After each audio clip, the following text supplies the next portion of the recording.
Removing religious rhetoric solved the Atlantis Enigma.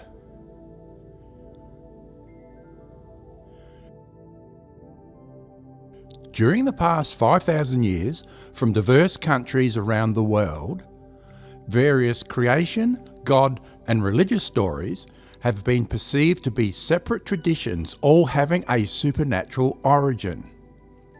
But two reoccurring puzzle pieces involving the same two physical objects, which are named, solved all these listed mysteries, as these same two named tablets turned up in later stories as seer stones, the scrolls of Moses, two wheels, or two books, and sometimes as an unnamed book, and sometimes by shape and colour.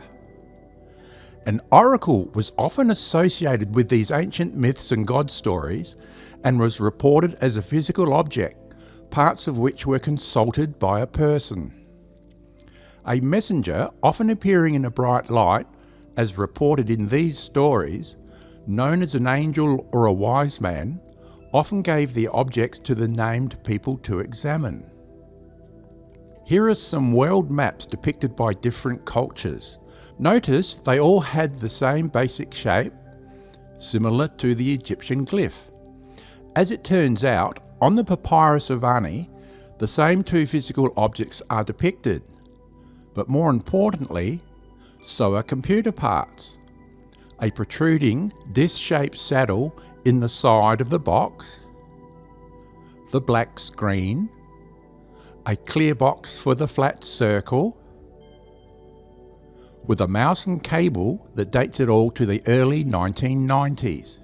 This not only verified that the glyph is of a compact disc, but the two depicted objects are the 1995 Ancient Civilizations of the Mediterranean and the 1993 Grolier Encyclopedia Release 6. Here described rather than depicted, it says, "Worship the Star Scroll," being the 1998 Redshift 2 astronomical CD-ROM that opens with an animated eye. Regarding the Mormon artefacts, along with the seer stones were plates. An 1829 picture shows witnesses holding a plastic CD case, before plastic was invented. So along with these two, a black disc about the heavens is reported. So let's add the papyrus of Ani and the black disc. It early appeared in the Eye of Horus story, later as the source of John's astronomy stories, and as the Black Rock of Heaven, which was one of the scrolls of Moses, being one of the second set of tablets given to Moses. This fourth tablet is later described by Nephi as a brass plate. All these ancient stories are based upon people seeing and reporting the contents of these compact discs. As the two Moses tablets are compact discs, by name association, so too are these. The names of these two match to the named wheels of Nostradamus, while the reported dreams and visions are from seeing the contents from this one. Using an ancient code dated the Atlantis legend. Plato wrote about Atlantis in his two dialogues, citing an earlier Egyptian story. He states that 9,000 years have elapsed since the time of which I am speaking. So adding 9,000 years back onto 360 gives 9360 BCE. But an ancient 10% code is fully explained as take off 10 of 100, 100 of 1,000, 1,000 of 10,000.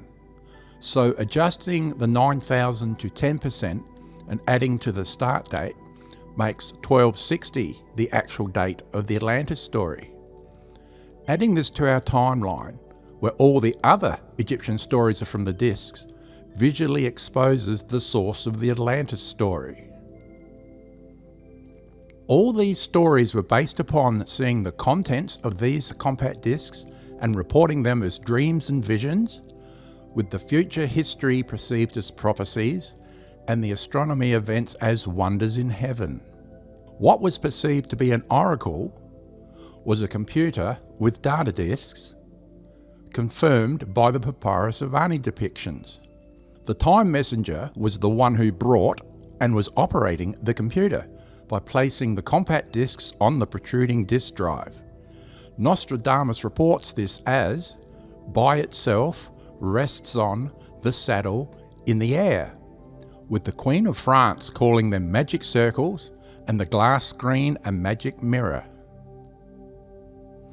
All this is evidence of time travel back in the past. Religions believed that a supernatural god or angels were the source of their sacred stories, but now we know it was a human time traveller with a computer and these 4 data disks. Our website presents the proof.